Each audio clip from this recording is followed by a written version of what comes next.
Start by connecting the camera. You can connect in both directions.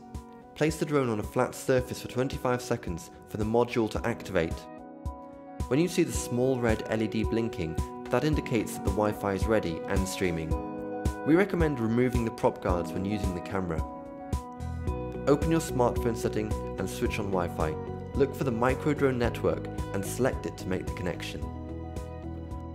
Open the app fly screen and check the footage is streaming. Familiarize yourself with the functions.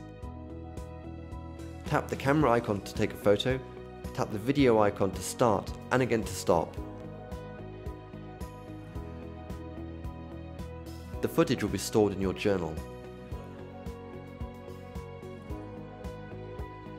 You can also fit any size micro SD card to store the footage on board.